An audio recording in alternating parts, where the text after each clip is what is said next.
there's sometimes people that need to get punched in the face, and it would be good for them, and it would be good for society. Can you give examples of by name and where they live? I will. Do you want me to? No. So. Well, then fine. No, we're not doing You're on the list.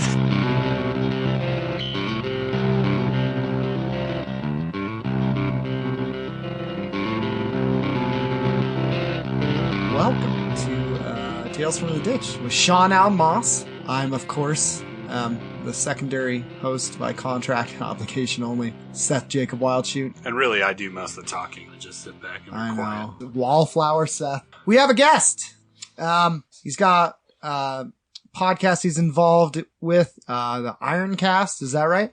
That is correct. Ironcast. And this is Ryan Cox, good friend, both in the street back in the day and professionally.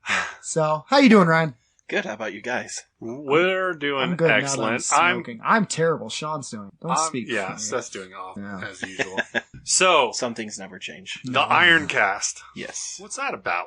It is What's that all about? Nutrition-based, nutrition-focused podcast, mostly run by my boss at Black Iron Gym, Chrissy Mae Cagney. I'm an OG employee. I actually helped start all the companies that she's involved with. Not all of them. Most of them. But yeah, we have a nutrition-focused podcast that we try to do weekly, but it ends up being, bi-weekly to once a month. But the gym is local to Reno, Nevada, but did it start in New York? Yeah, we originally... as part of her journey towards sobriety, she used to live in Southern California, and she found the situation less than ideal. So you do what she did, what anybody with the means to would do, which would be to move across the country to New York City. The people that she was originally going to move out with bailed. Oh. So she asked me, hey, would you like to come work in New York? There you go. So I didn't have anything going on, so I did it. And then many years later, we ended up back here because why pay for the privilege of living in New York City?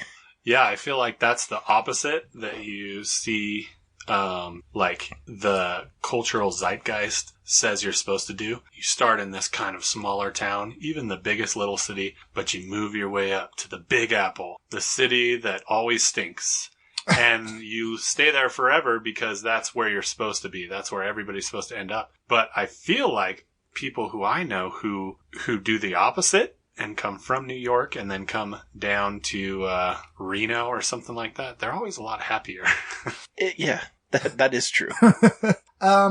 So there was a few things I wanted to bring up. Spoiler, Sean. I made plans without you. No, I just thought about these while I was lining up the cigar, but, fair enough. So, Reno, Salt Lake, New York, Boston, has a history of hardcore scene. So often people are into music. You'll find groups like that.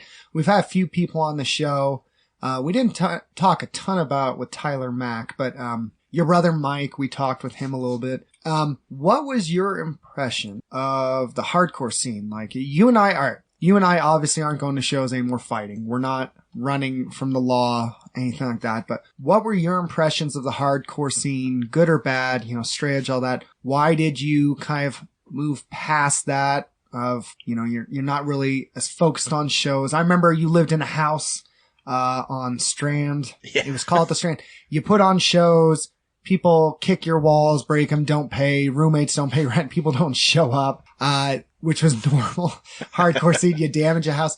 What were your impressions of the hardcore scene? And why aren't you kind of in it right now? Because you've gone to now, when I see you, usually we're at the gym, lifting heavy metal things, talking about politics, or we meet up for a beer. So obviously times have changed. Yeah. What were kind of your impressions, good or bad, of the hardcore scene? Because I have things of the hardcore scene that I learned that were good. I had other things that were terrible and negative, and I have my reasons I left. What was kind of your journey out of that? Yeah, I mean, I got into that when I was 15 years old. Jeez. I think I went to my first show, Fall Silent and unconquered Oh man. when they were still friends. So you started with an Wow. easy show then. Yeah, and I actually think that show was the show that those two bands started to not really like each other. Jeez. And, you know, that's just background noise to all of that at the time that it's my first show. I have no idea about it. Right. My older brother was actually just kind of a hardcore kid for a brief moment. I got into it. I liked the culture. I liked, I don't know, I remember getting into like 7th, 8th grade even, and discovering there were other kids that were angsty, that didn't feel like they were cool kids, but they didn't want to go smoke around the corner after school or anything. Yeah. And I never felt comfortable doing that. I never liked that. So like straight edge was an obvious appeal to me. Started going to shows, you know, you meet friends, you meet people that you really like. They're very cool. And I think just like with anything, you just grow. There's an evolution. You and I have been through all kinds of chaos. Yeah. And I think, Yeah. I mean, I remember the point where I still remember the exact moment where I thought, okay, this isn't fun for me anymore. It was, I don't even remember which band, but it was a basement show, and I just got crowd warred, and I got hit in the face super hard. Yeah. And I just walked outside to get a breath of fresh air because it was, you know, gets to be, Yeah. it's like a jungle. It's a little musty. Body Little weight. moist. Yeah, a little hot, little moist. You know, steam coming out because it was like winter time. And I got hit in the face super hard. And I just thought, you know what? I think I'm done. This isn't fun for me anymore. Dealing with the constant petty politics that came along with it. You know, that you get wrapped up in whether you want to or not. Yeah.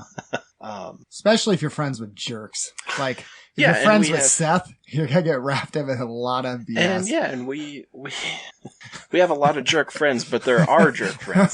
Those are my jerk friends. Yeah. I think that was just a moment where I thought, yeah, this isn't fun for me anymore. I'm starting to not know a lot of people. A lot of the people that I knew aren't around anymore. And so I think it's just a natural evolution. I think by necessity, a lot of those, like the music scene, especially any kind of underground music scene, is just it's a youthful thing for the most part. You have elders that stick around with it, and good for them. That's just not... Just not your thing. Yeah, that just wasn't my thing. And then when I moved to Los Angeles to go to grad school, which I dropped out of. Oops. I remember they had every Friday they would gather around and they would have this funny little thing they called Fridays at 5 at 7 p.m. That was their joke. And everybody would just, you know, the whole school would get together. They'd have a taco truck come. We'd order a couple pizzas. People would sit around, drink beer. And I was still straight edge. I'd just be like, I don't do that. And they're like, what are you, religious? No, I'm straight edge. Okay, well, what is that? Yeah. And that was kind of my first, shamefully, kind of my first real experience with like other, like my peers outside of this world that I had immersed myself in and lent so much credence to that, it was interesting to finally be around people that I'm around 16, 18, 20 hours a day. Yeah. And they're like, that means nothing to me. Yeah. Right. And I think that's another thing that like helped me, that put a little separation between me and the scene. Yeah. Would you guys say that I guess at least in Reno or maybe other areas like Salt Lake, that hardcore is pretty synonymous with straight edge? If you have non-straight edge hardcore bands that are playing shows in town, there's not many of them. I think it's certain places, because I don't know, and Ryan will speak in this, like, if you go in New York, there was a time I think they kind of thought a little bit like that, but then gradually with Madball and bands like that, I think you went, no, hardcore is just hardcore. And I didn't know that. See, for me, hardcore is always a straight edge thing. And I think Salt Lake had a stage like that. They still do. Reno, has that. They've been a little more open, but depended where you went. Cause when I went to LA, I thought, they're all straight edge, and I see them smoking. I'm like, well, why are you in hardcore? So I think it depends on the area, because Boston definitely is like, no, you don't have to be straight edge to be hardcore. But they had times, there were certain areas that for some reason, I would say the areas, and if I'm wrong, Ryan, let me know. I think the areas that had the most militancy were the ones that locked on at, because Salt Lake back in the day had this militancy, and they really were like, no, you're straight edge. Whereas I don't know that LA had militant, I would say prohibition there, did they? I mean, well, I would say that you can't, not necessarily, I think the straight edge movement kind of grew out of the same thing that hardcore grew out of, which was, obviously the punk scene. And then, it's kind of funny to think of straight edge as kind of a reactionary ideology. There you go. Really. Oh. But it is. I mean, and it's cool. It's one that, I latched onto pretty well. But I think,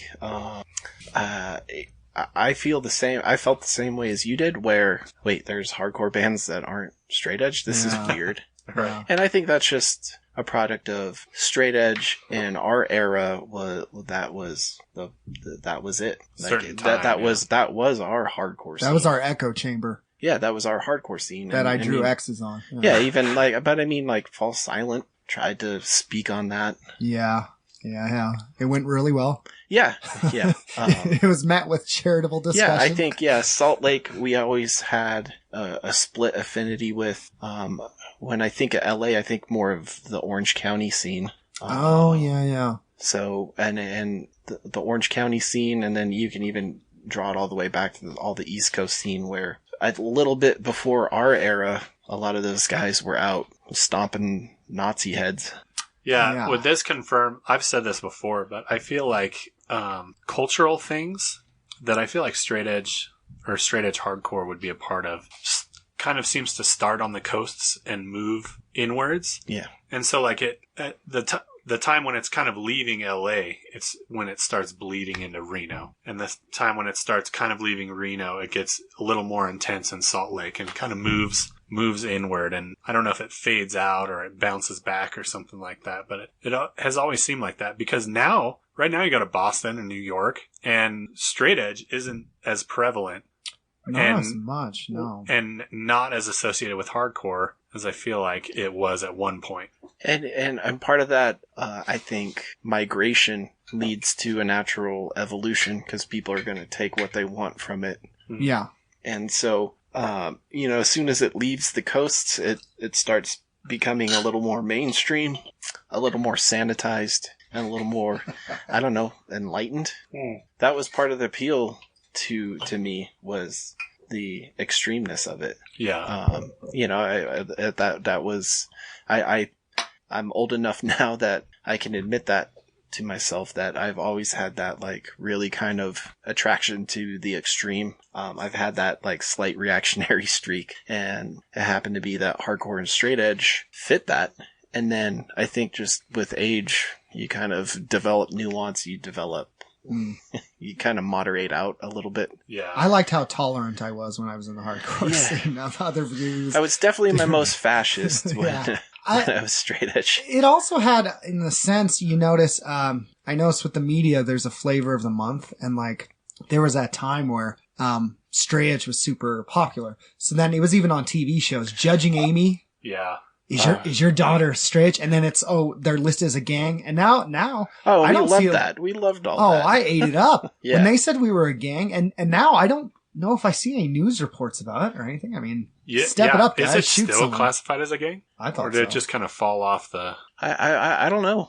I really don't know. All I know is that we had, both you and me, Seth, had a 5-year probationary period where if we got in any kind of trouble, we were going to be charged with gang enhancement on whatever we did. So that carries automatic. If we got prosecuted for anything, it would carry an automatic maximum sentence. Yeah, they weren't keen on us because I thought I was adorable. Apparently, the authorities didn't. Yeah, less so. Was that because of that night at McQueen that you got put? No, it was a different night. The McQueen one, I got away. Yeah, but I thought you said you still got. No, they heard like, okay, like he's involved, or we know that they already knew my name. Yeah. So they knew my name. And then, for a show with the Hoods, that was where it became official of, okay, we know you. You've been a person of interest now, because they have to officially send out the letter saying you're on. Do you remember that letter? It's a gang profile letter saying you've been put in the database. Right. Yeah. And I told my parents, I'm sorry, Dad. I told my parents because they didn't open the letter. I was like, oh, I'm helping the police with investigation. My dad's like, into you? I was like, oh, he's on to me. He ain't stupid. So you're a rat. Yeah. Oh, no son, mine's going to be a rat. Well, here's what I remember. This is kind of a tale from the ditch. I remember that night at McQueen because there was supposed to be a fight at this high school called McQueen High School. Mm-hmm. And this was like the most movie-like of experience I've ever been in, because up until now, it's just been Seth doing petty crimes and being very violent, because I was never straight edge. I was never part of that lifestyle. I just kind of like hung around you guys. But this was you were the an night. Accomplice. This was the night. Yeah, when, you're what we call an accomplice or associate. Yeah. So we go to McQueen High. I don't know why I went, but Seth was like, hey, this fight's happening. Because they had my license. We can use, well, no, I was there. Yeah. You were so we went there first, and we were like, and Seth was like, we just need all the help we can get. Yeah. And I was like, well, all right, I'm going to go there, but I'm going to smoke. And Seth was like, oh, that'll be okay if they know you. And so we go up to McQueen, and there's already a couple of trucks and people in this parking lot, and it's at night. And so the parking lot's kind of dimly lit by parking lot lights. And you see some people. I didn't know if those were the people we were supposed to fight or people we were meeting. But we all kind of in this caravan drive in. And it's kind of like a long driveway to get to this parking lot in the back. And we drive in there. And it was literally like I was in a movie, like, I don't know, Outsiders or something like that. People are hanging on the sides of cars. People are honking horns, flashing the lights. People are screaming and yelling, and we're getting closer to this group. Mainly me, yes. And so then we get in the middle of the parking lot, and you just hear burp, burp, and all of these police lights surrounding the area. I mean, at least 40 cop cars. You know, gang units, canine units, regular squad cars. Like, all of these people just come and surround it and block all of the exits. Mm-hmm. And so most people run down the backside through the sagebrush, including Seth. Mm-hmm. Tumbled down through the sagebrush and just kind of gracefully disappears. Fell down that hill. You know the hill behind McQueen. Yeah. I just like backed into the shadows. Smoking. Yo, and look, I I'm was smoking. That was like my safety layer. Yeah, exactly. And so I got out of there. And as I was leaving, I was watching, and they started lining the people that they caught that didn't get out up into a line. They got out. There was like a professional photographer there. People would have to take a picture and then fill out this form, empty their pockets, get in the paddy wagon, or I don't know what do you call a paddy wagon? It's pretty much called a paddy wagon now, yeah, right? it's still Sean a paddy. said very Irishly. It's just it's such a derogatory term. It is, dude. So anyway, colonialists murdering everyone. People are crying for justice. So imperialist scum. Yeah. I start looking for Seth. I leave the school. I start looking for Seth. I find Seth and a bunch of people at this park. And I say, hey, man, they're like lining all these people up and taking pictures. And Seth was like, well, I need my wallet and my keys. And I was like, well, where are they? And they were in somebody's car or something like someone's that. car. So I was like, well, I guess I could go get them because I'm not in this gang. Yeah. Like, and I don't really care. I already had a social terrorism FBI thing, so I didn't yes, really you care. did, Sean. Yes, you did. So I just, on account of being I Irish. literally, yeah, I literally just drove in there and like, they had caution taped everything off, and I just drove through the caution tape straight up to a cop, and I was like, hey, I need to go get in this car. My laundry key's in there. And he was like, well, how do I know you're not part of this? And then I blew smoke in his face, and I was like, I'm not part of this. I just need my laundry key. It's in my friend's car. And I went and grabbed your wallet and your keys and became an accomplice. Yes. And that was when I got started. Yeah. It's ridiculous. You're welcome. criminal enterprise. But the important part is I got what I wanted, Sean. I know, and that's the real point. The crazy thing was the way the cops surrounded the place, the way there was so many people. And I mean, I think it was like close to most of the cop cars that exist in the Reno PD were there. And the way that everybody scattered, it was like so cinematic. I was like, wow, this is actually pretty cool. I was like, Seth's not exaggerating when he talks about this. Yeah. That's very similar to the full-blown chaos show. Oh my goodness. And that's when you and I got in trouble. Yeah. Well, it doesn't help I had 5 different stories. Well, but that was, so the Hoods played the day before, and all of us, like what, 30, 40 of us? I just got out of jail, yeah.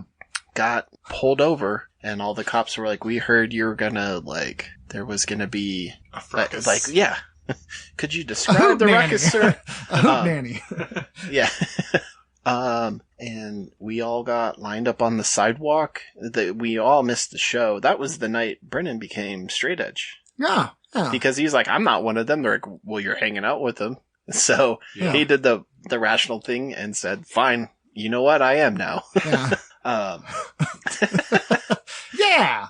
Yeah, we all, and they were like, we had intelligence that there was going to be a massive brawl, and that confused all of us. Because we would have thought that we would have heard about it. Right. Mm-hmm. So I remember, like, we were all getting lined up and they were asking our MySpace names. And they got to me and I was shocked because they knew who I was. Mm-hmm. Oh, really? And they're... You hang out with that dick Seth, right? That's no. I just I was doing the pretty boy kind of brand of hardcore that like I don't even like anymore at the time. But so they had us all, they were badgering me and everybody was like cracking jokes because they're like, yeah, we don't know what he's doing with these guys, what he's doing with us either. Yeah. And then we kept insisting, hey, we don't know anything about what you're talking about. Right. And I think we would tell you. Yeah. But we all want to see this show. Right. And they searched my brother's car. And literally, before we had left, my brother had gone camping and borrowed a machete from Brennan. And it literally was for camping. Right. And they said, well, if you're not planning on anything, what's this? Yeah. They pulled that out of the car. Wasn't a good look. Of course, it being my brother, he also had nunchucks and bear mace. Yeah. And brass knuckles. For camping. Yeah. In the trunk. In case in case you run into a couple armored bears. Yes. Yeah. You never Some know. ninja bears. I don't know. But then so we all got put on, that's when I got put on profile. Mm-hmm. Then the next night was full-blown chaos. And then there was full-blown chaos. Yeah, that band's name really fit the night. Yeah, really did. and it really kind of 3 songs in, you just kind of had this odd tension in the room because the group of like guys just showed up and all their girlfriends were telling the girls at the show that, oh, these guys want to find out they heard you guys think you're tough and we think you're pussies. Yep. And then all hell broke loose. Yeah. And then, the cavalry shows up again. And I'm trying to get Seth. I'm like, let's just go. Yeah. Let's go hang out. Take it. I didn't see anything happen. You didn't see anything happen. It'd be very tough to prove that anybody did anything, even though a lot happened. That wasn't good enough. So he took off. That was at the VFW, the old VFW was by Moana Fields. Yeah. So he takes off running across Moana Fields. And that's by the church I grew up going to. So I said, we'll just go to Peace that church. be with you. Yeah, we'll just go to the church. We'll hang out. And then we'll circle our way back to the car later on. Right. Well, we're walking down Lakeside Avenue. Lakeside Drive, sorry. No, not even Lakeside. Yeah, I don't know. It was something. It was by there. Get pulled over, and it's the exact same cops that had written us up the day before. Oh, no. It was my arresting officer. Yeah, and gosh. so he goes, fancy seeing you guys here. Yeah. So I had a ton of MySpace friends at the time, because I was popular on MySpace. Kids, that's before, yeah, so, and that, so, yeah. That'd be like before being Snapchat. famous on Instagram, but dumber. Right. So in there, cop logic heads, that meant I was some kind of leader. Mhm. Right, of course. And I remember it was Hot Cop. It was like, this cop that was just really good looking. Can't help it, man. You're in a mid-20s and you're just like, oh, I know, you're these handcuffs on me. She was putting out the vibe to Ryan. She was putting out the vibe. She was like getting on both of our cases. We're like, hey, look it, nothing on my knuckles. Yeah. Nothing on our shoes. We were trying to get away from all that. That was at least the story we were going with. We're making the mature choice. Mm-hmm. Yeah, of walking away and being the only people that got in trouble that night. Yeah. So here was my logic. So they cuffed you. yeah. So Ryan's like, hey, let's be logical and calm leaving. I was like, what if we weren't that way? What if we tried did not? What if we did that, but we also ran? And I remember the cop talking to me, and it was going well with Ryan, but with me, he goes, look, we know how you guys are. I was like, I am just a young man. Try and live this life peacefully. So what does your shirt say? I was like, I don't see why that's pertinent. And he unzips my track jacket and says, Stridge. It was either straight. Oh no, it was the tyrant one. It means I kill for Stridge. And he goes, oh yeah, you kill for that? I was like, there's not a good answer. It's like, not yet. So it just, mistakes were made because I always see people say this. All right. They say, if you run from the cops, you'll never get away. False. Sometimes you can get away. Now, but when you don't get away, they will remember the other 8 times you got away and not be happy because you made them run. You made them use gas. True. And you made them work, man. Yeah. It's just not cool. Those lights just make me want to panic. Even now, like, they could be pulling over someone that I called the cops on and I'm running. I'm like sprinting. It just makes me nervous. Yeah, it's definitely ingrained. So that's clearly exciting as a young man. Right. And then doing all that stuff. Even, and Ryan married that police officer. As frustrating as like getting arrested. That was the joke. That's when I realized I'm like not a funny person. Because she goes, you're Ryface? And I was like, yep. Why they call you that? And then I just like smiled at her and I was like, well, obviously you don't think I'm attractive. And she just like, I've never been looked at by a lady that way. Yeah. That was just like, oh God, you're gonna kill me. I remember one time the cop, when I was being arrested, said, if you don't follow my instruction one more time, and he hit a button, I hear, and I was like, okay. And I said, all right, I'm done. And he goes, you sure? I was, I'm done. But I wasn't. 2 minutes later, I said another stupid comment while I was being cuffed. And I think that's something to do with, because they said, well, we can't let everyone go. Like, someone has to go down for us. So they're like, well, let's pick the guy who was talking crap, being a jerk. And I was like, cause you can't, here's the thing. If you ever, and this is for anyone, here's a tip, Maverick, if you ever listen to this podcast. Don't be like us. Yeah, you're not gonna win in the street with cops. If you ever, and I'm not saying they're wrong, but if you ever feel there's abuse or authority or anything, you have to win in the courts or some other way. The street, that is not the time to go. This is where they'll shoot you. They'll hit you. Something. You know why? Cause I was a listed gang member with a weapon. You have to go to court. This idea of like, well, he pissed me off, so I swung at him. I'm like, then you're gonna get shot, dude. I mean, how many videos have we seen? You can't, and I didn't know it back then and Ryan knew this because he was a good friend to me, but I just had so much rage, lack of impulse control. I didn't think things through. Everything was a reaction. Everything was someone does something, so I'm doing something back. None of it was thinking through, like, what's the end game? Am I going to do this when I'm 40? I'm going to be in jail when my kids are being born? I mean, what's the goal? All it was, I was thinking like 10 minutes ahead, 5 minutes ahead, 1 minute ahead, because everything was just a fight. Everything's a fight. And you can't. You have to sometimes just shut up and be like, all right, well, right now I'm getting cuffed and I need to be calm versus I'm going to race these guys. You start sprinting away. It's like, I think that's in our Western or American context. That's absolutely true. I would even say, I know you said you could get away from the cops sometimes, but I would even say in some situations, it's not even wise to run because you'll get shot in the back. No, I shouldn't have said that. They will. You can get shot in the back. You can get shot in the back. Usually not if you're like a white suburban chubby guy like me.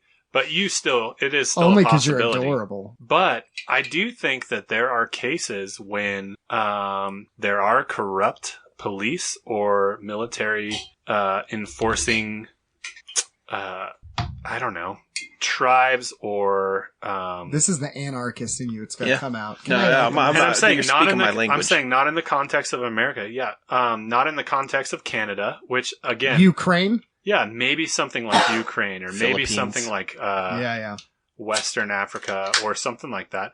Occasionally there are times when I think it's your responsibility to stand up and make a stand. I'm going to say you'll Sean's still beer get looks shot. like motor oil. Sorry. I know, look at that.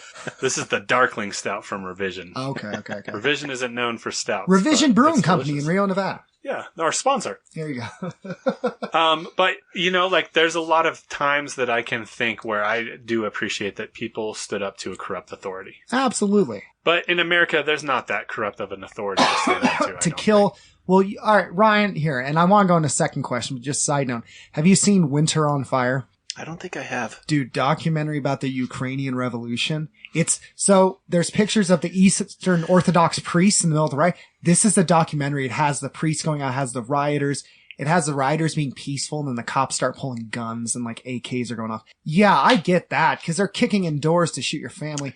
But when they're mad at me because I wanted to punch someone, and I go, I'm going to Because you're swing legitimately... on them. I was the criminal. yeah. I wasn't a revolutionary. Well, I'm I the was bad violent. guy. Yeah. Oh, And it is funny, though, Oh, yeah. because we do have a privilege to be able to even say that. Like Propagandhi, the band, who sucked until the last 3 albums.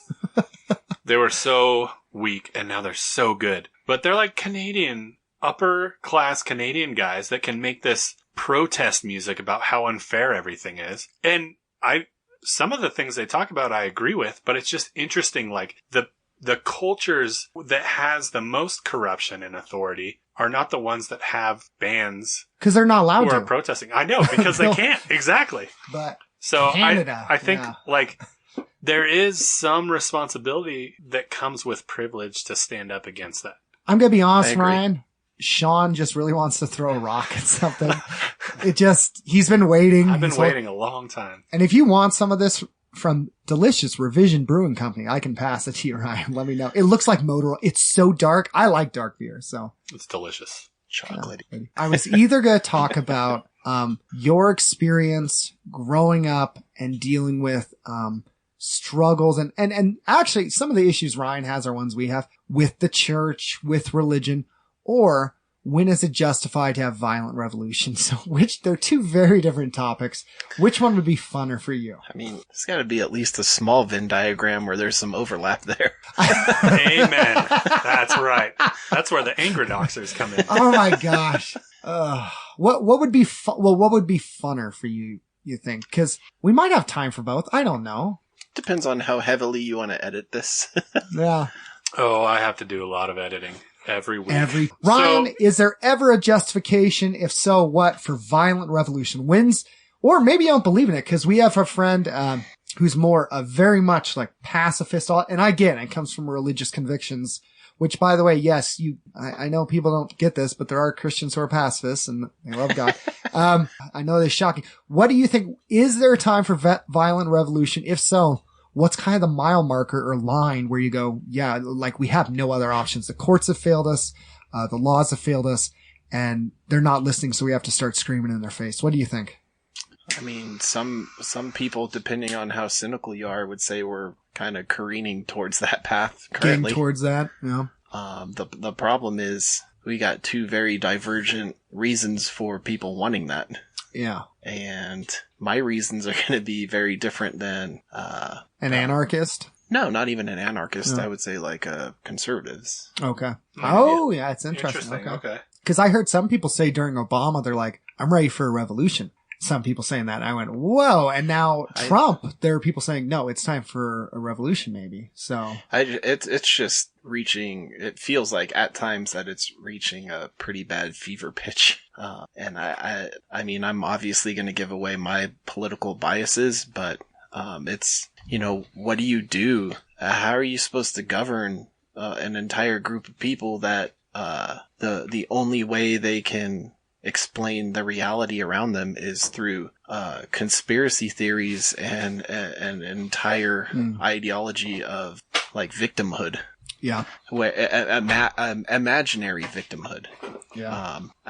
It's scary because in a lot of ways there is violent. There already is violence. There is people there are people trying to. The thing is, it's not trying to overthrow the government. It's trying to exterminate their ideological enemies or perceived ideological enemies. Yeah. That's the thing about somebody like the Proud Boys.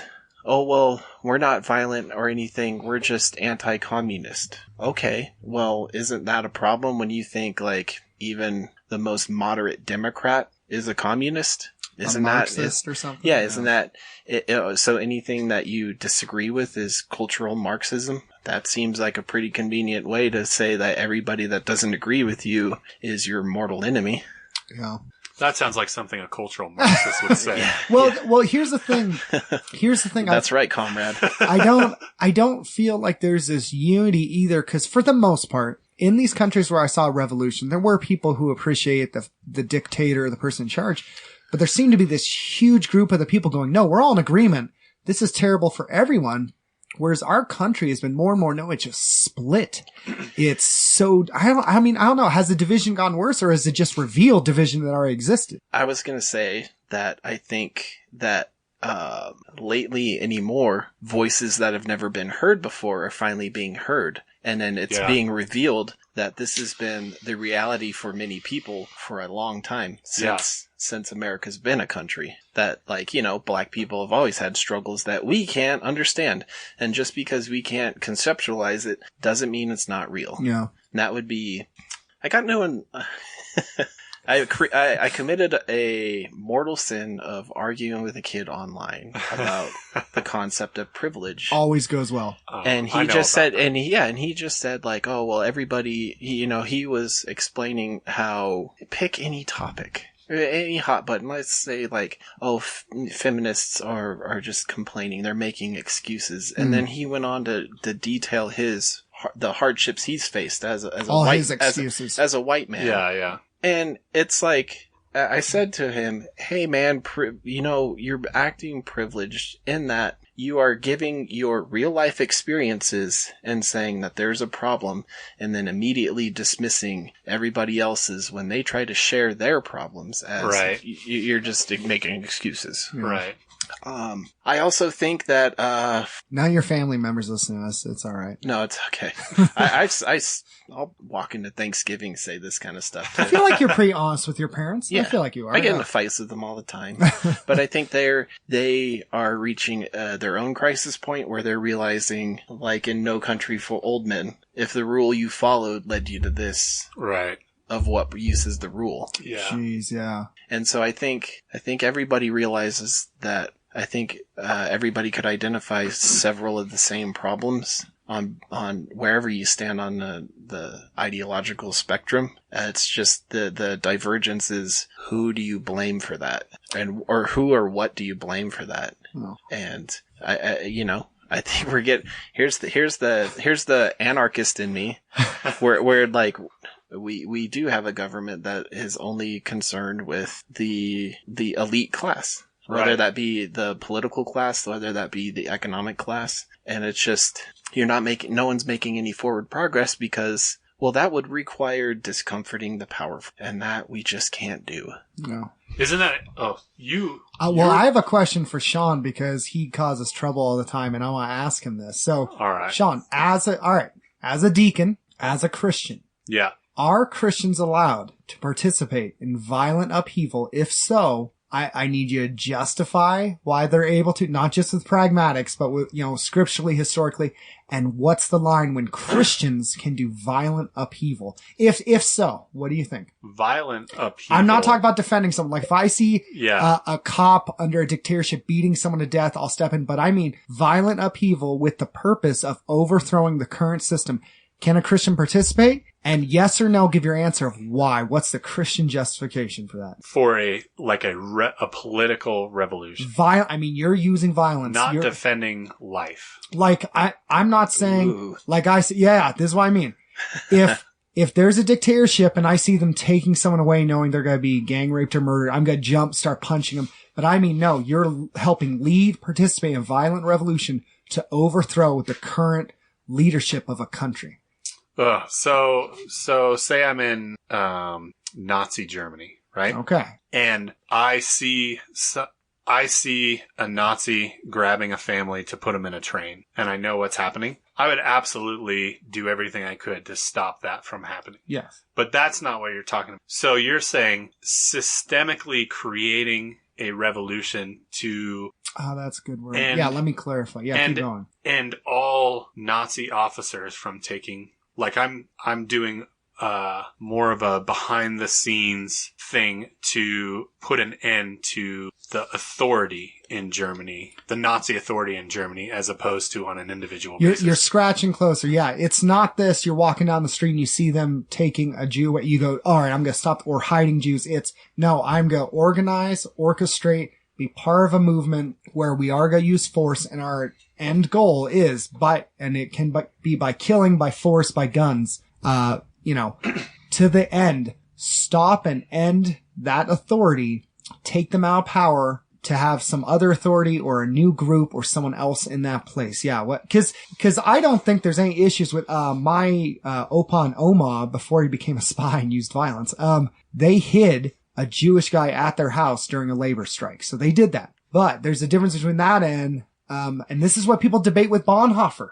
Because he was this Lutheran dude who he actually came to America, saw a civil rights movement starting, and it actually inspired him. At what point do you become, say, like a colonel in their little group of, no, I'm every day walking around with a gun. I'm going to overthrow them. We're going to have pitched battles where it's this thing of, and my goal at the end is we're going to overthrow them and get this out of their authority. I do think there is absolutely just war, and a Christian can partake in a just war as a soldier. That's Augustine. Augustine talked about just war. Or a general, or even moving all the way up the rank. Does smoke bother you, Ryan? Should we have asked that before? Yeah, we should have asked you. No. I've been smoking like a chimney. Like Cape Fear in the theater. That's absolutely okay. I think that it's really important that as you're organizing as a group, that you would have a Christian mindset when you're approaching things. Oh, okay. So that you would be pro-life, to the point where you would protect the sanctity of everyone. Exactly. Nazis and Jews. Oh, and wow. See, there you go. And because the Nazis, as unfortunate as their ideology is, they were also created in the image of God,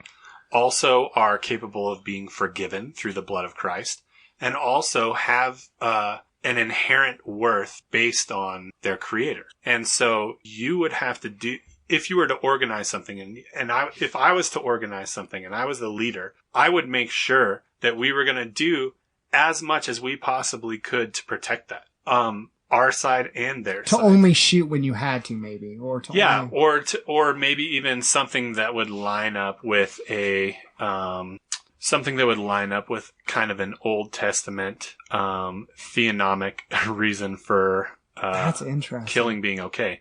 Now, I'm not strictly, because I think that stuff had been fulfilled by Christ, and there's a lot of that stuff that doesn't count. But I do absolutely think, like Bonhoeffer, was commissioned by somebody who was saying, hey, let's do this. And I think that the reason they would appoint somebody like Bonhoeffer is because they trusted in his theology to help him to make good decisions. Would you have battles where it's gun against gun if you had to?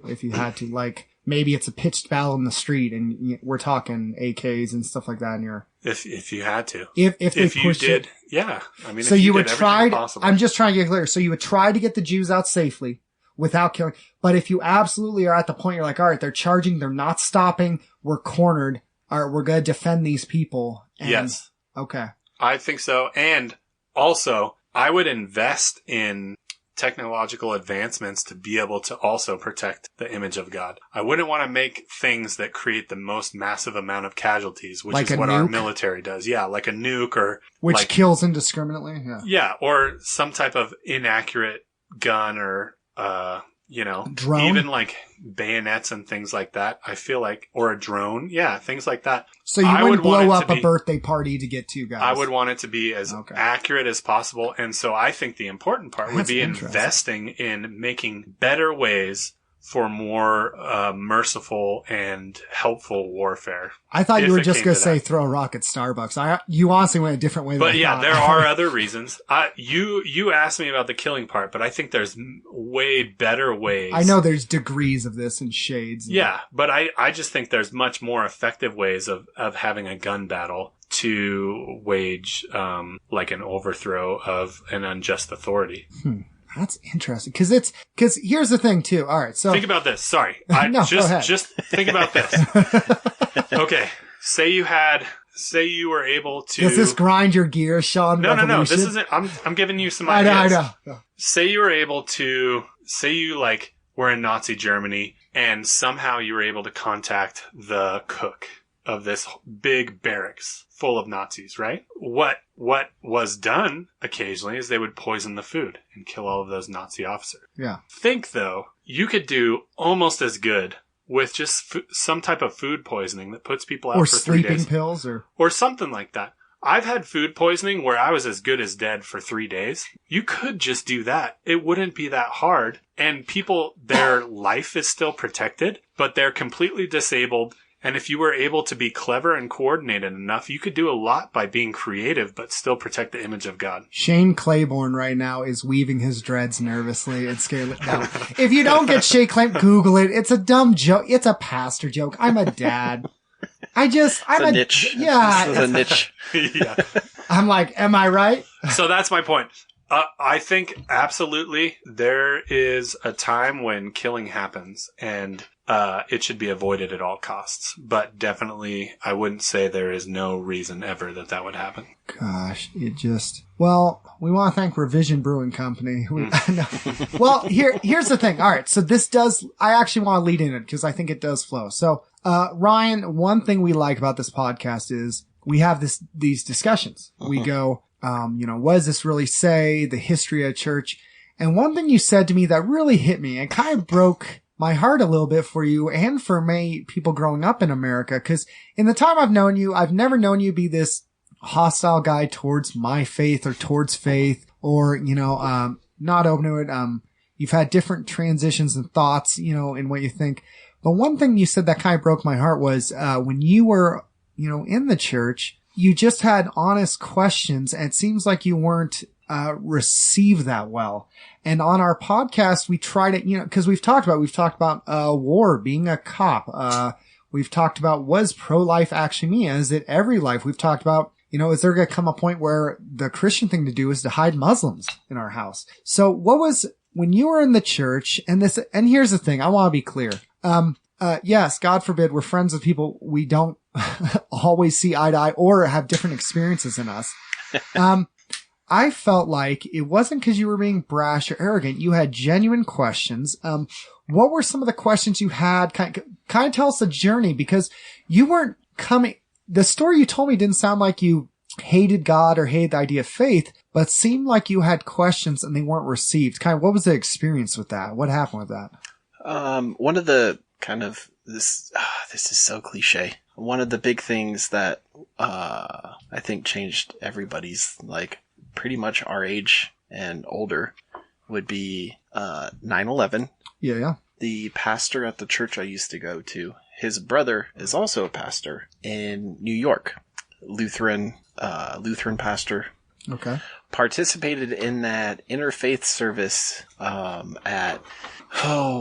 was that? I don't know, Yankee Stadium or wherever they had that interfaith service. Okay, that was hey, he's going to stand next to some Catholics. He's going to stand next to some Southern Baptists. He's going to stand next to a few Jewish people and a few Muslims. And he actually got formally sanctioned by the church for doing that. And to me, I talked to my parents about that. And I thought, what good is that? He's getting in trouble for showing a share of unity. A share of... This isn't... To me, it wasn't this isn't a contest, man. We're not right now. This is about coming together and saying yeah, you know what? We have some disagreements. Yeah, we're not going to blow buildings up over it. Right. Yeah. Even though we have a long, humanity has a very long history of doing just that. However, not the Irish. Oh wait, there was that one time. Dang it. You are the worst Irish person I know. You know, they made a movie about what happens to the Irish at the beginning of America. That's right. And I think that was kind of a moment where, as cliche as that sounds, you start to question things. And it wasn't really a question of faith. It was a question of what... I want to be careful of, try to phrase this the best way I can. It was a matter of, are you putting, like formality and tradition and orthodoxy over, are you valuing that over perhaps what God tells you to do? Yeah. So that was something that's one of the things I deeply struggled with. I think ultimately, like the views come down to is so much of the disagreements I have with a lot of call them evangelicals were summed up in that meme you shared on Facebook one time where it said, you don't need a separation of church and state if your church is the state. Yeah. That was popular. No one got mad. And I think so many younger people are just turned off by the whole idea because they think that a really kind of mean, vicious, politically conservative interpretation, there is a political entity trying to exploit faith for political ends. Yeah, that's spoken like a cultural Marxist. Yeah, that's exactly. There's people's faith, and then there's their expression of that faith. And I think, unfortunately, the most common seen expression of the Christian faith in America is Republican. Right. And right.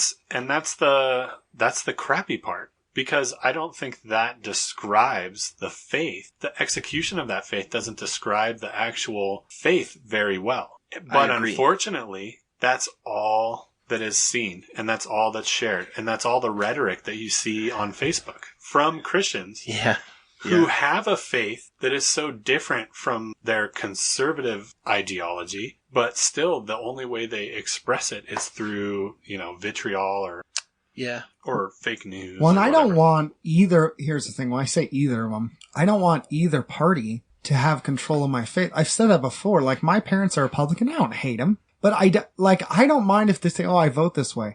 I don't want it to be synonymous, though, in a salvific way of, you have to be this to be a Christian. Right. Because when you're making statements as a Christian art, if something is a universal truth, it has to be universally true. It's not universally true. You can't say, if you do this, if you vote this way or don't vote this way, you're not saved, you're not a Christian. And there's some fallacies even in the discussion. And I've seen this people don't get this, but yeah, there are people on the left who are Christian. They were more far left of, can you believe someone thinks they're saved if they vote conservative? I go, whoa, you're doing the same thing now of linking politics with salvific things. I always see Jesus at the core, not the voting. And it's interesting because even some of the arguments I hear, I have an issue with this secular movement. And I say, why? And they give me a secular argument. They go, because it's cultural Marxism. I go, and I go, wait, let's back that up. I go, cultural Marxism, because they say, well, this isn't in the Bible. I go, neither is cultural Marxism. That's a secular theory from a specific camp against another camp. So you're saying I dislike the secular theory because of this other secular theory tells me it's bad. And there's all these arguments because I have no issue. I love my mom and dad. I have no issue if my mom says, you know what? I vote, more conservative, but it doesn't determine who you are as a Christian. I'd say amen to that. But when they start saying, no, you need to be this and affirm these things, I go, well, then that's a creed. And the Constitution now is your Bible, and these certain guys are your apostles and disciples. And that was my issue. People don't get this. I really don't. I try to get to this point, and God's still working to me. I don't hate anyone. I don't hate Democrats. I don't hate Republicans. I have issues on both sides where there's stuff I can affirm and stuff on both sides I go, no, I don't think that lines up. There was stuff Obama did that I said, okay, I can affirm that. And there's other stuff with the drone strikes I had an issue with. There was stuff conservatives said. Russell Moore's a little more conservative guy. Like, he was defending Muslims because he said, hey, we have religious freedom. It's not just for us. And he was very kind. And then there's other things with, conservative people have said where I go, no, I'm not going to affirm that. I'm not. it gets so messy. And then I'm hearing arguments that they don't bring up scripture or church history or heart. It's very much utilitarian. It's pragmatic. Like one thing, here's the funny thing. One thing I got frustrated with the left was, and I'm not even, him and I don't even see the world the same. I don't feel his party treated Bernie Sanders that well. The Democrats, I don't feel they treated Bernie Sanders that well. No, they I would've karate voted kid for him. leg swept him. Yeah. That's what Dave Chappelle said. They karate leg kick swept him. Yeah. And I think about this, like Bill Clinton was part of this crime bill. And I go, dude, you know how many poor people, so it's hard because same thing, like, a conservative will say pro-life. I go, yes. I'm like, I love life. I'm all about life. And they go, but not for these people. I go, no. That's why when I say pro-life, I say cradle or grave. That's prisoners. That's old people. That's immigrants. Yes, I care about babies, but like, I don't know. And the one common denominator I see causing all this tension is I rarely have someone say, hey, you're misinterpreting that verse. They usually say, here's why that verse doesn't line up with my politics. And they're not saying it, but they kind of are. They don't know they are, but they'll say some pragmatic argument where I go, I don't believe our faith was meant to line up with their party. I think we're supposed to, we've said this over and over. We tell a better story. We come in and say, like Joshua, he says, are you on our side or not? And the angel of the Lord says, no, I'm on God's side. Right. And that's what we should be asking ourselves, not, well, how do I make this faith bend to this current issue versus, and I know it's messy, but there's no charity and zero patience, and comment sections are the 7th level of hell. The way we talk to each other, the way Americans talk to each other, like, because we other each other. It's Ryan is no longer this image bearer of God with dignity and worth. Well, you're a Marxist. I am no longer this person. You're just this idiot. Well, you're this hippie. And the same thing, it can be done to Republicans. I remember I had a conservative friend who was trying to be charitable. And this guy ripped him apart, made accusations about his family, called him a moron. And he's sitting there going, I'm trying to see your side. Yeah. There's zero charity. I'm like, it says we will be known by our love. Yeah. It just is a mess. And I know, Ryan, I know you've had pains from that growing. It's just crazy to me, but I've seen like, a good example is like our nation's conservative perspective on like social programs. Correct. Like I read all over the Old Testament about like let the hungry people glean your field. Don't harvest to the corner so that people spoken like a Marxist, you freaking communist. Exactly. You see Jesus meeting with the outcasts of society, healing the outcasts of society, giving preference sometimes to the outcasts of society. You see Paul calling out Peter for being a racist. So conservative America would say, blah, blah, blah, the Jews. And Mel Gibson would say, starting all the wars. And, that guy would say, I need to exterminate them by going into a synagogue and shooting people. I guarantee you, he would probably, if he knew any scriptural backing for it, he would say, well, look at how Paul called out Peter for this. I'm doing the same thing. The fact that people are allowed to think that and not be confronted is a major problem. Yeah. And I feel like sometimes getting through to people takes a small amount of violence. I'm not saying murder, and I'm not even saying necessarily like a punch, but like a confrontation. Sometimes there's a confrontation, sure. And you're not saying all conservatives want Jews dead, correct? I'm not saying that. Because I know you hate everyone, but I just want to be clear. I'm not saying that. Man is the bastard, but... But all I know is what I see in the news, and according to the news, all conservatives do hate the Jews. Is it fake news or true news, though? What's the difference? I don't know. Is there any news? Here's the hard thing, Ryan. So here's the hard thing. So I am a little more anti-establishment, but I still think I can reform things because I'm an idealist. Sean is a few degrees from me he just is ready. He's ready for it to go down. I haven't. How many Starbucks have you thrown a rock at? Was the news that we grew up with any more accurate than it is right now? Honestly, it's just there was no internet to call it out on. The news was just as ridiculous. BuzzFeed didn't save us back then? There was no BuzzFeed back then. What? That's my point. And BuzzFeed is just as bad on the opposite side of the spectrum as anything else. But there was no balance. And so and every show I watch right now is about this journalistic integrity. We just watched Venom, and Eddie Brock, who was a jerk in high school, he uses the power of news and media and truth. Or Daredevil, Karen Page uses the power of media and And the truth system and fails everything them. like that. That is not true. Nothing true ever makes it to the front page of anything because nobody wants to read truth.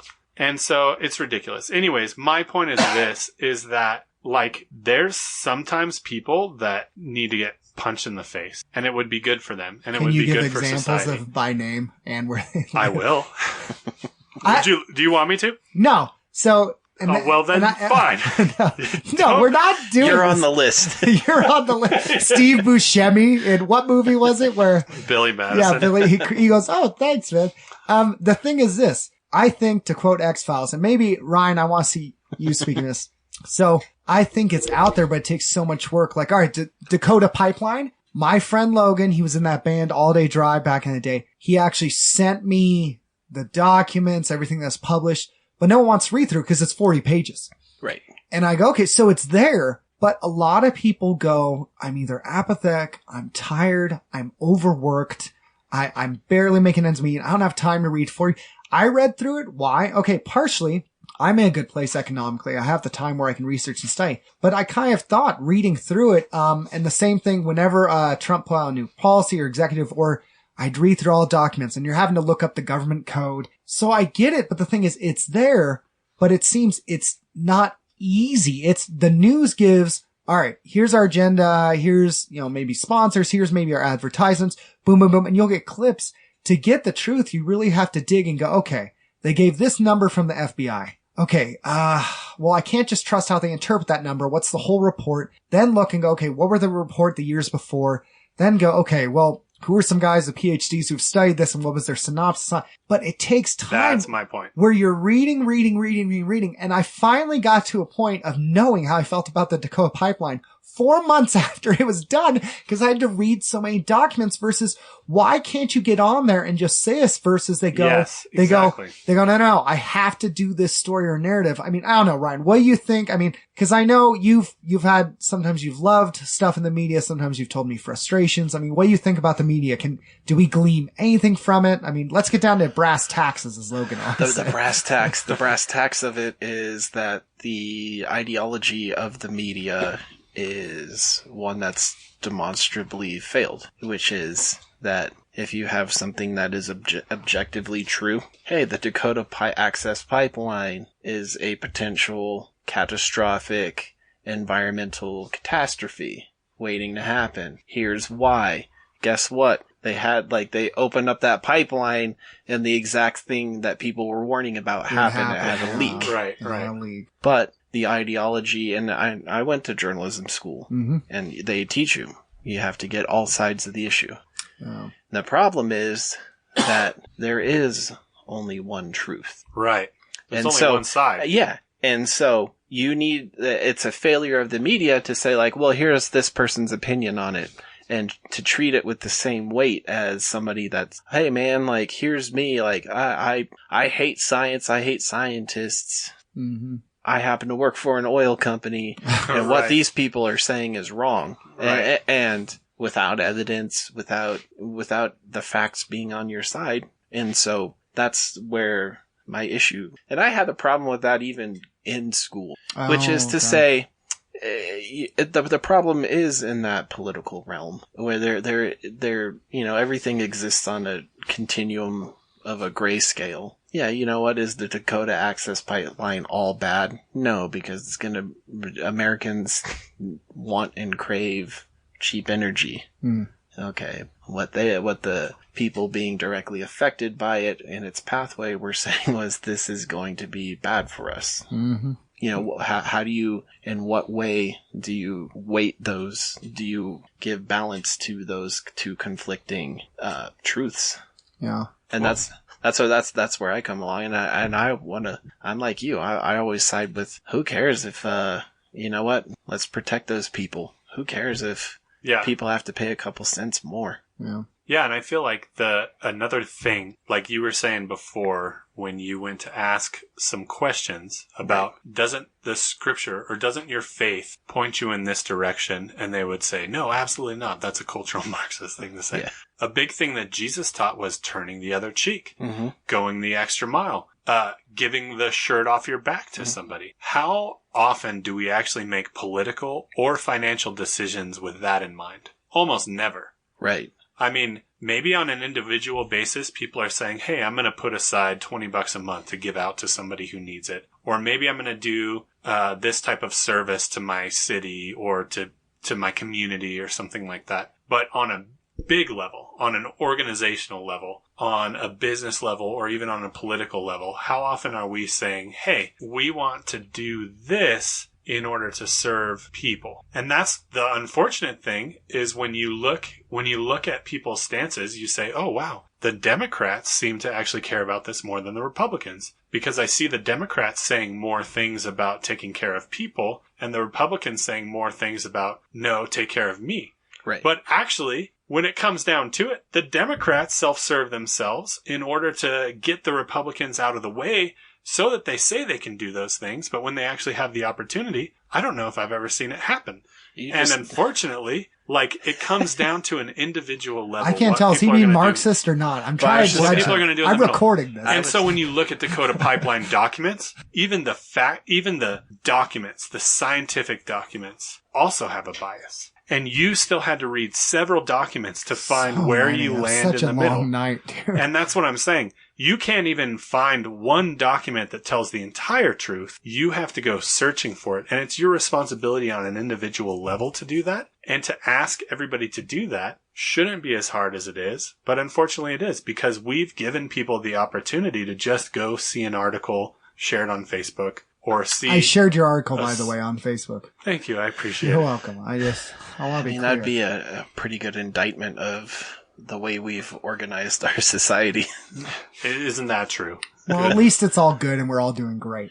And I mean, in terms of my politics and how it relates to, my upbringing in the church and everything is, I have a very real problem with, especially happens to be the more conservative people, of trying to find justifications for really abject selfishness, and looking for justifications to not help people. Right. And that's where my politics, I could easily talk about all my politics. I impose that on you all the time, Seth. But usually when drinking, I'm all sounds good. But that's ultimately on a fundamental level. That's a failure of almost everything in our life has been a choice built upon a choice of how we want to organize our society. And seeing something like, say, the pipeline, and seeing the adverse effects is an indictment of our society and our inability to reckon with that. So, I would say I've always been, the social gospel has always appealed to me. Restorative justice has always appealed to me. Oh yeah, we talked about that a little bit. Yeah. And to me, it's an indictment of our society. Hey, that's cool, man, that America was able to produce the richest person on earth. Yeah. At the expense of his employees have to be on public assistance. And so if you as an individual have a problem with welfare, with the welfare system, then why aren't you demanding that we reorganize the way we do things in such a way that, hey man, this guy has to be a little less rich, so more money doesn't have to come out of my pocket to pay his employees. Right. That's the interesting thing too, is the conservative side is so concerned with this big government, right? Right. They talk about how they want to have this small government, but in reality, they don't. Yeah, they don't care how much anything costs as long as it doesn't help people. Well, look, hey, I'm not the snarky one. Did you hear that, Seth? He is not a deacon at our church. Yeah, I was thinking about. So, like, the interesting thing is, though, there's this shadow authority, shadow power. Is it the deep state? It has to do with money. It could probably be deferred. No politicians care about money or power. And so, gosh, the Republicans actually do more to support a big, giant financial government than from my experience, and I know everything. I'm 34 years old, guys. I know what's up. They're actually doing more. It's just, it's not the government you see. It's this dark government in the back that you don't see is there. Right. And so when people are saying we need to Alpha, Beta, 5 cultural markets. we need to protect this upper elite class, it's because they're ultimately trying to protect the authority structure, which is ridiculous. I have a question for you guys. But now I'm in the hot seat. We're not so concerned about laws. We are with order. Yeah. Ooh, that is very true. I'm going to drink more of this delicious Revision Brewing So this is a question, and I'll take some of that motor oil. Only kind of political. It's good, man. This is good. But it has to do with what you were talking about, Ryan. We have, let's say, these beliefs that our faith would represent, right? Mm-hmm. That don't line up necessarily with a politically conservative or even a politically liberal ideology, but they're there. And so the way that we execute it is super important, right? So Tesla. Bear with me. Now we're in the controversial stuff. I'll go off on this too. And I might not be going in the direction you guys are expecting, but we have self-driving cars essentially, right? Mm-hmm. And now the problem is you have a computer that can react faster than a person, right? You can buy a car. It's not quite ready, but it's going to be ready probably before the year ends. Mm-hmm. You can buy a car that you can say, hey, drive me to LA, which we never want to do. That's an 8-hour drive, right? And so how nice would it be to go to LA at 8 o'clock at night? Just go to sleep, let the car drive you there. Sounds awesome. I don't know how on earth I would actually be able to sleep knowing that this car could make a mistake. I don't know. It would be really scary to actually accept that the car can react better than I can and can keep me on the road better than I can. But supposedly, at least statistically, that's true, right? The computer can see stuff further ahead on the road than I can and can make decisions accordingly. But there are going to be decisions that the computer has to make that is a matter of life and death, or is a matter of death, I should say. So at some point, the computer is going to have to decide, is it the less, how do you program the computer? The least amount of casualties? Or does the class of that person count? You know what I mean? Least amount of kids? Least amount of babies? Least amount of, wealthy people? Least amount of poor people? Mm-hmm. How is the computer going to decide that? Because literally, as a person who works on computers, I know that somebody is going to be responsible for creating code that determines in a certain situation who dies. Do I hit a lady in the cart? Do I hit the lady or the cart if the cart is going to cause my car more damage? Oh, exactly. The cart is carrying 5 refugees in it. So if you're the car, you're the Tesla car, do you protect the driver? Right. More than you protect the person on the street. And this kind of, as a tangent, gets into that libertarian streak that I have, which is the whole concept of a self-driving car removes my agency. Absolutely. It removes a level of freedom that I have that I can, so you got to figure that with everything that we've done with the internet so far, that there is no reason to believe that they are not going to have in that computer mining every data point about you where are you going every day. And that to me is, man, what if I just want to, what do I do with a self-driving car when I'm having a bad night and I just need to be outside? I'm just going to go on a drive. Listen to Jimmy Eats World. Right. Let's go listen to Emery and drive around and be sad like we did when we were 22. Yeah. Exactly. Am I able to go off-road? And what if I want to go camping? Yeah. And there's no cell reception. Right. So I think about this stuff all the time, and it infuriates me because we are acting as if it's a foregone conclusion that hey, you know what? We're going to have self-driving cars and you don't have any say in it. Right. We never got jetpacks. Where are jetpacks? Yeah. Well, yeah. And how long is it till there is a hover car? It's just a little upgrade. And now I've seen a hovercraft before. I think I rode on one. No joke. All right. When I was on float with Jeb, side note. All right. When he was in the Marines, we were on float. He was like, all right, now we're going to get transferred onto land. I was like, oh, yeah. And I see a hovercraft. I go, you're joking. He goes, no. And it was transporting people to land. I was like, hovercraft, because that was in Final Fantasy. Anyway, continue. Well, I'm just saying, like, Revision Brewing. you can decide not to be a part of that and say, you know what, I'm going to stick with my old Toyota and I don't want this self-driving car.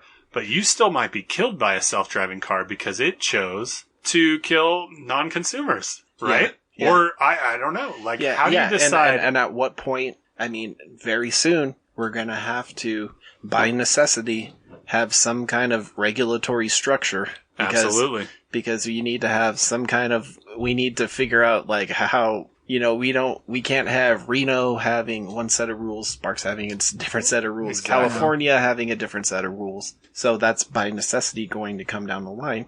And at what point will my ability to drive my old car be legislated out of existence? Exactly. And so, man, it's endlessly frustrating for me, especially like thinking about, I mean, I hate Tesla anyway. I want them to succeed. Right. I don't think I want Elon Musk to succeed. Yeah. What, Sean? All right, because I have to always be the voice of reason. Always. You always are. So reasonable. So charitable. What's It's your the? default. I know, and humble. If there was a humble contest, I'd win it. I'd win. Last discussion. What's going to be the last discussion, Sean? Because we actually started this one a little earlier than before. We actually were on time to start recording it. So what's the last discussion before we end this? What's the last thing Sean wants to talk about? Because he usually asks a question that's reasonable, doesn't put us over time. It's not out of the blue and controversial. What's the last discussion we should have, Sean? I don't know. I think, we have a fitness expert in our midst, right? I kind of want to talk about a little bit. Fitness donut in my mouth.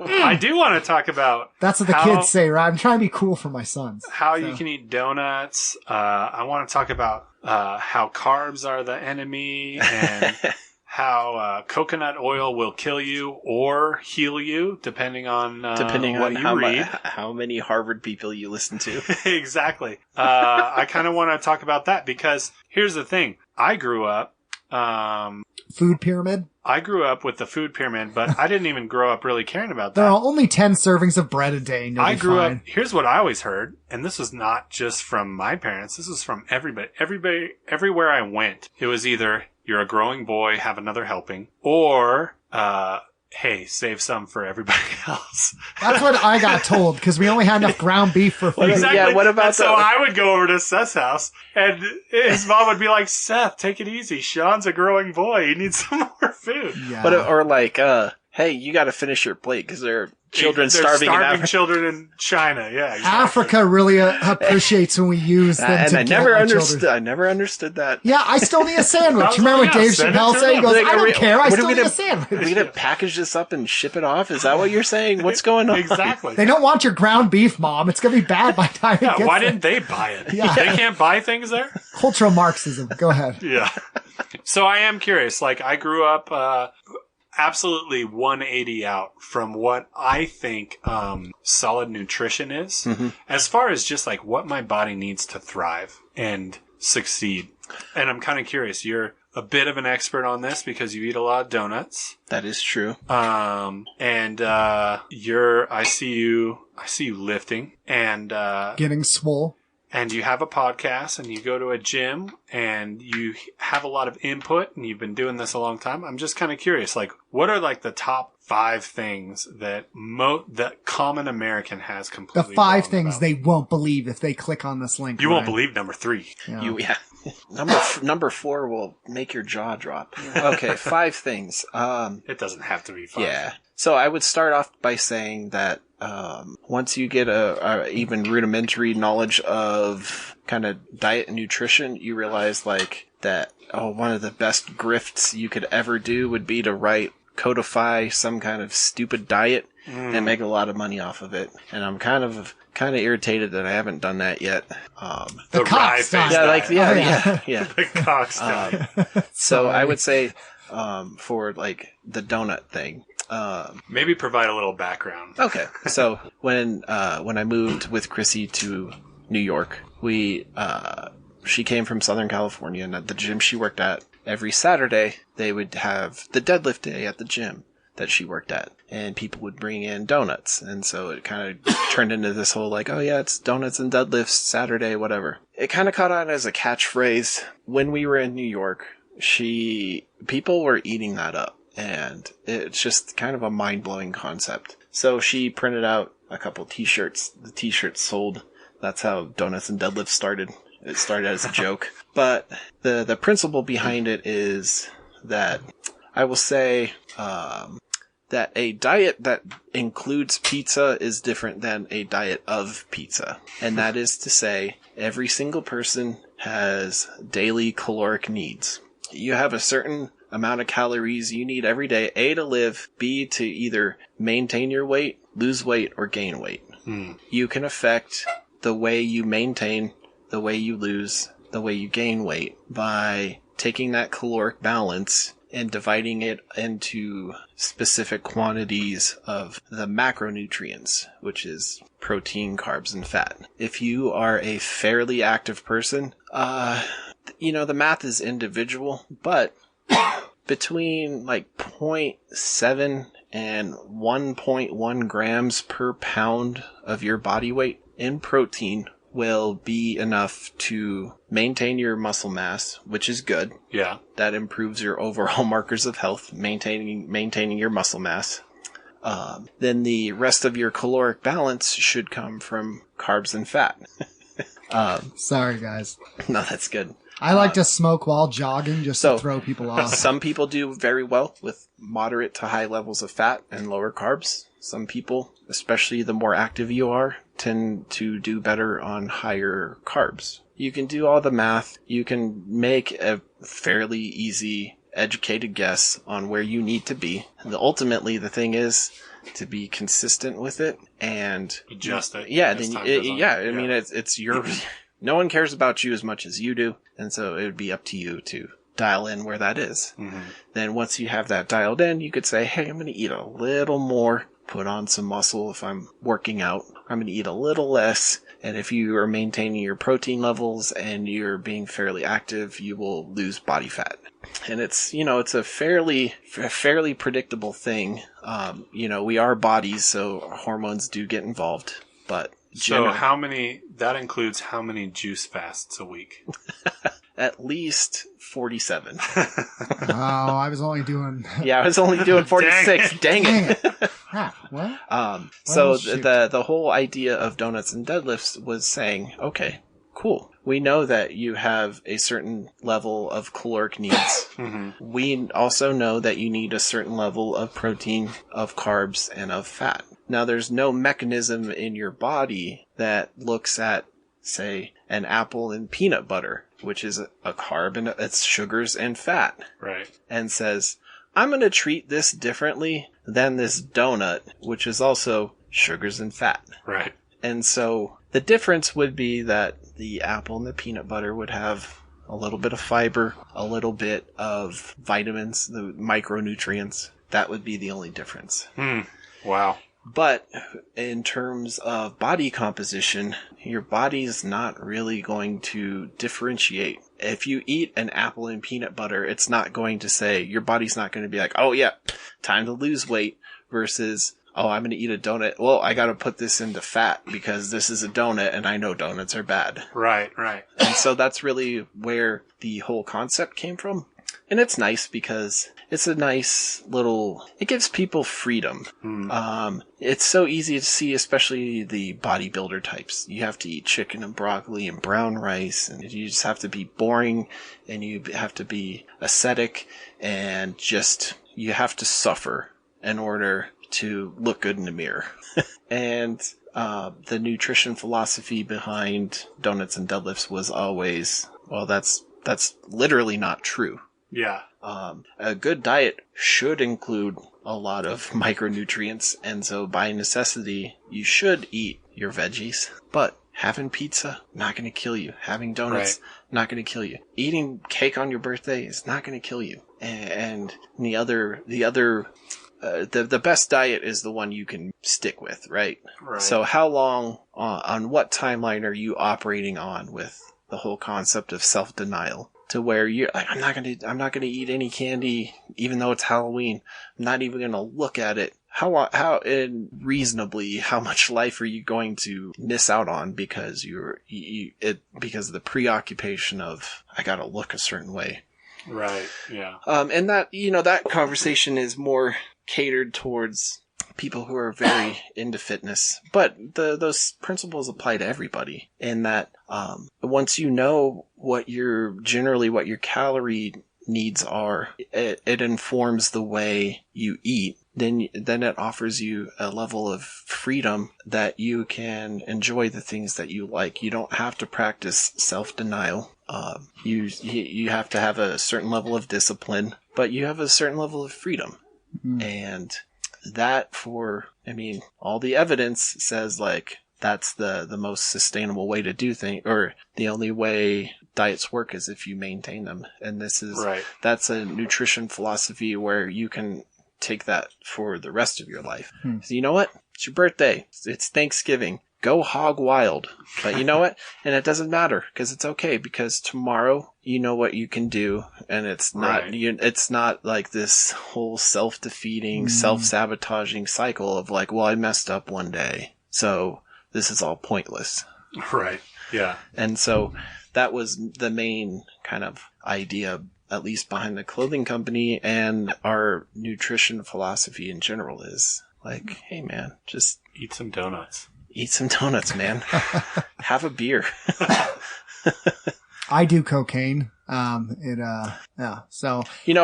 Cocaine gets a bad rep, but people never talk about the first 2 weeks people are on cocaine where they're really good employees. Just the first 2 weeks. I've had it. Here's the thing. Same with meth. I found this, so with what Ryan's saying though, no joke. I actually had a time where I said, okay, I know tonight with kickboxing, the amount I burn.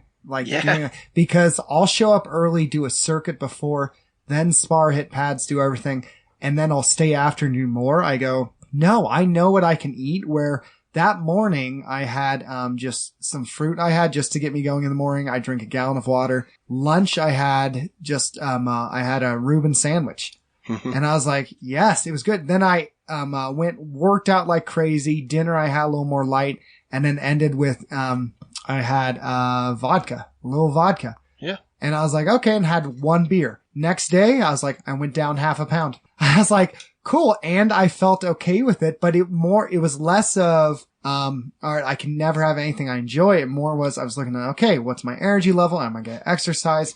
How much am I having of this Reuben sandwich?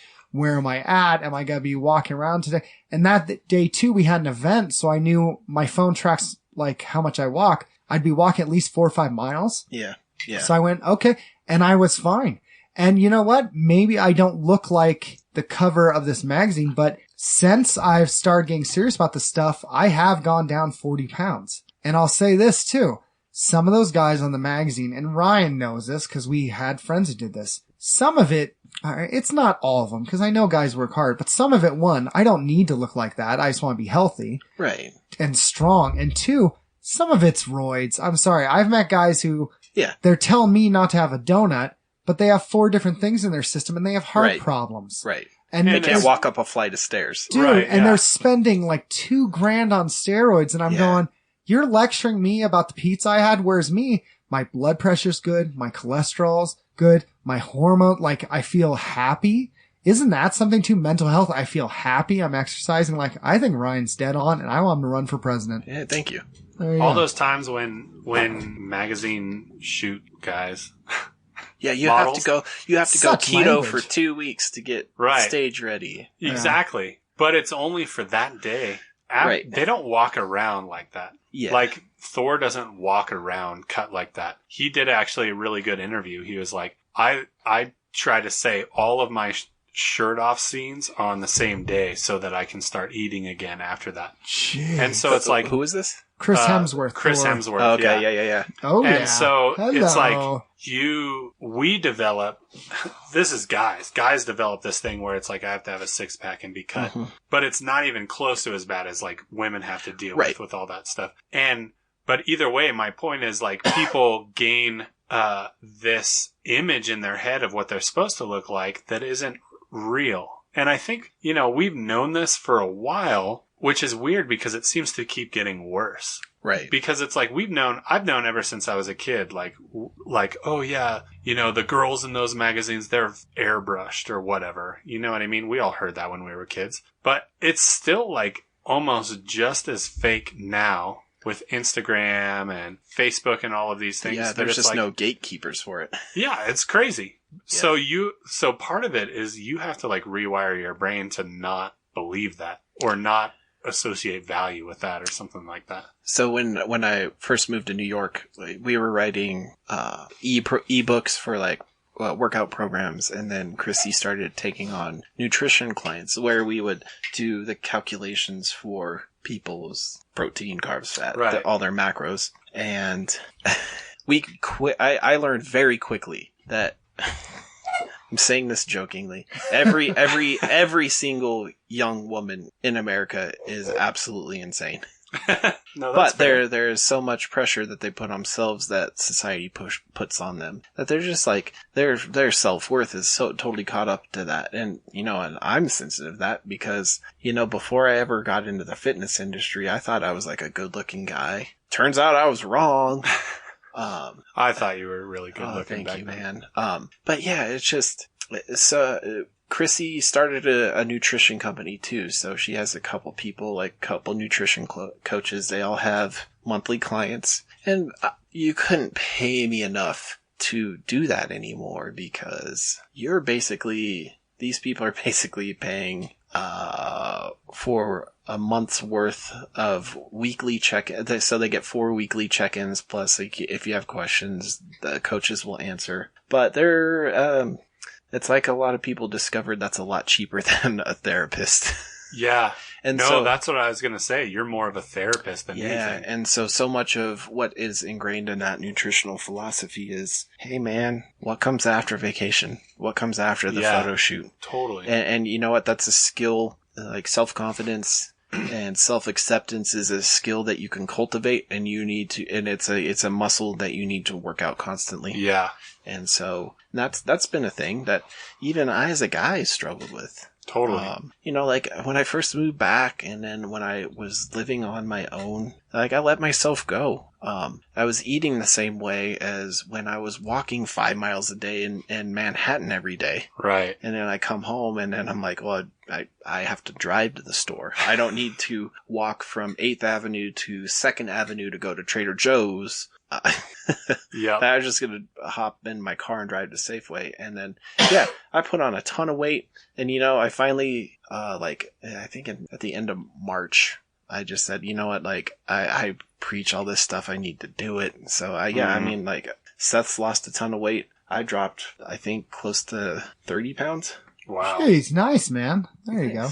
So, Take that, society. it works. And the thing is, ultimately, like, for a lot of people, the hardest skill, it's like learning to ride a bike. But once you have that skill set, it's just kind of ingrained in the back of your mind, and it's easy to just kind of be intuitive about things. And that's what leads you to a happy, healthy life. Here's the thing. I want to bring it up because it's like it's totally different, but at the same time, totally in line with this. And I posted on Facebook today. Reddit had this topic that was like, what's not as bad as everyone says? And a bunch of people said like colonoscopies and things like that. Nickelback. But this guy said heroin withdrawal. Oh, snap. Yeah. And here's what he said. He goes, the psychological withdrawal portion of quitting heroin isn't as bad as people say. The 10 days of physical detox are nothing compared to the years of retraining your brain chemistry to feel joy and happiness without opiates anymore. Damn. Jeez. Isn't that crazy? And being an addict, like I've been addicted to several things, and probably I'm addicted to food and donuts and pizza a little bit too. But the hormonal response that happens in your brain, we're hardwired for it. yeah, exactly. Yeah. And it's like sugar, heroin. I mean, it would be really offensive to like compare sugar addiction to heroin addiction, but still, the hard part is not stopping. The hard part is continuing to have stopped. And not just like being in this state where you're no longer So like in terms of nutrition, the hard part isn't like dialing in your macros. Right. The hard part is retraining your brain to realize there's like joy and human enjoyment in your current macro or caloric intake. Right. And like that, it really is the hard thing. And I think that's where diets fail because it doesn't. You don't trust the process. Yeah, totally. Can't you die from heroin withdrawal? And that's, and so part You of can, but it's still not as bad as the depression after you get off of it. I and gotcha. that's after that 10 days, like that's why so many people relapse. Yeah. And They're that's just like, I want to feel things again. Yeah, because everything, when I got off drugs, remember I quit drugs cold turkey and I never, I mean, maybe one time, but it was kind of an in-between thing, but I was never a heroin addict. Yeah. But still, I did a lot of drugs. And the drugs I did were drugs that affected like an endorphin or sometimes even, what's the other one? Serotonin and oxytocin and all of these things in my brain. But they were drugs that release these chemicals. Yeah. And you take those drugs away and you don't have those chemicals and you're in this state of literal, like you feel like you're a zombie. Yeah. Because you don't have any emotion. Nothing makes you happy, but nothing makes you sad. And you just don't want to be in this state anymore, but there's nothing you can do about it. Yep. And that's the long game that takes years and years and years to fix your brain. And that's the thing. Like, I understand there's like a lot of, people as a chubby person who supports Chris Farley and all of his art. There's more than just like stop eating too much. It's after you stop eating too much, you have to learn to still be happy with that. Right. What was causing you to eat too much? Totally. What was, Sean? That's crazy. I don't know. It's, you know, you're hardwired for it and you're hardwired to have that. It's a reward system. Mm-hmm. You know, it's how you train, you train a horse by giving it a carrot. Exactly. You know? So, and that's the thing is like, that's what, the nutrition company and all the coaches try to ingrain. Hey man, you got to trust the process. And, you know, let's, hey, if you have a day where you just go out and you eat a ton, let's not self-sabotage and give up and say, you know what, I blew it. It doesn't matter. Nothing matters. I'm not good at this. It's just like, hey man, hey, it's just food. Yeah. Right. and to bring it full circle. Food is not your enemy. Yeah. You need it to live. Yes, exactly. To bring it full circle, we were created to enjoy these things. Absolutely. Correct. I agree. Like we were created with the desire to like pizza because God said pizza is good. God created pizza and said it was good. And yeah, pretty sure. Fallopians. The second Fallopians. And so, and like the thing is, so like it's food is not the problem. It's our association with it. Right. And so you're doing the Lord's work by doing this nutritional counseling because literally, like people were created to enjoy donuts. He's helping human flourishing. Yeah, absolutely. He is helping human flourishing. That's absolutely true. You can't be in excess. You can't be a glutton. Right. Is that a deadly sin? You can't be in excess. That band. The band. Yeah. You can't. They're if cultural you are Marxists. That band, oh my gosh. Cultural Marxists. So terrible. Jeb listened to that. My brother listened to that whenever he had a breakup. If at any point, at any time, somebody wants to contact me and actually explain to me what a cultural Marxist is, what politically correct is, and what's the other one? Just like what? Just like, liberal. That's the big one. I feel like. If anybody could actually, are you a third wave feminist? I've heard that. I'm a seventh wave. Take that, guys.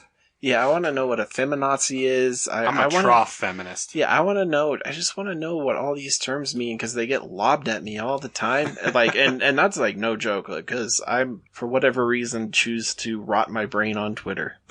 I am a Rory Calhoun libertarian. and I get those terms lobbed at me all the time, and I would just, and people are too sensitive, people are too politically correct.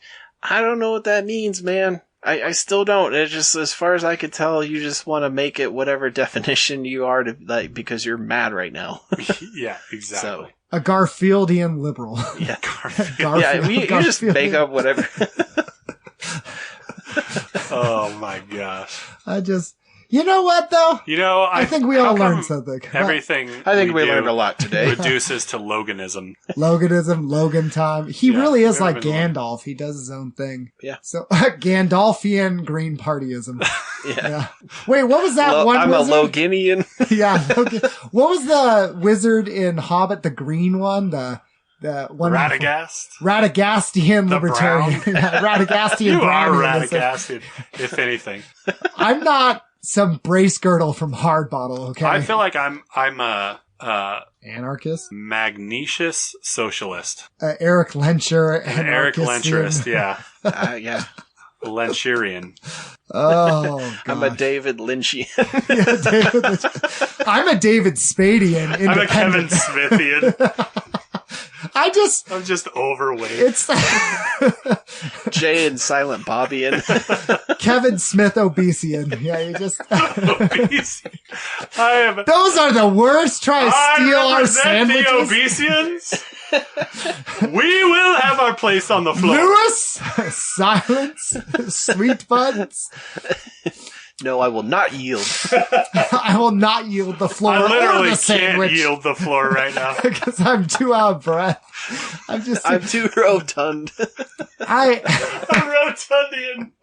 Oh, so gold. Yeah, they're doing good. Why can't we be on C-SPAN? We're too real. High-minded stuff right now. That's the problem, is the two-party system. We need all these Obesian, Rotundian parties. Don't blame me. I voted for the Rotundians. They had my interest. The globular lists. Them Rotundians, I'm going to go to Washington and fight for us. Good. You want me to give the details?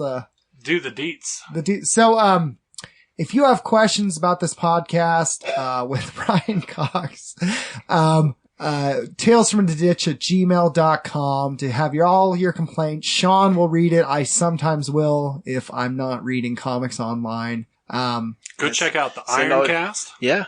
Ironcast is Black Iron, Ironcast. Is it Black Iron Cast or what? Black Iron, or I think it's the Ironcast by Black Iron Gem. Okay, the Ironcast by Black Iron Gem. And I assume it's on iTunes and all that stuff. Yeah, it's on iTunes, it's on Stitcher, it's on all the Libsyn. all that. Yeah. Wherever you download your podcast stuff. I think we created SoundCloud. 12 parties just now. I want to start doing this. We can take at least 3% in the House of Representatives. That's fine. They're like about to vote. They go, and we're all deciding. Never mind. I see the hand of the Rotundian representative raising his hand. I want to say. The Green Party. Now I do declare. Yeah. I do declare. I'm not some big city lawyer, but I do love pie. I do, and my Obesian brother over here agrees with me. This is a travesty. The Green Party's over there starving. Just starving. They're like, there's no food left for us. We're like, shut up, Green Party. Shut up, you veggin. Radagast is with the squirrels. He's not brought us food in 6 months. You veggin. You veggin. No son of mine's gonna be a Radagastian. So beautiful. Okay, Sean, you wanna go ahead? Yeah, emails to talesfromtheditch@gmail.com. You can subscribe at talesfromtheditch.download. This has been Tales from the Ditch. Thank you, Ryan, for coming. Thank you guys for having me. It was a pleasure. Yeah. Zip it up. Zip it out. Zip it up.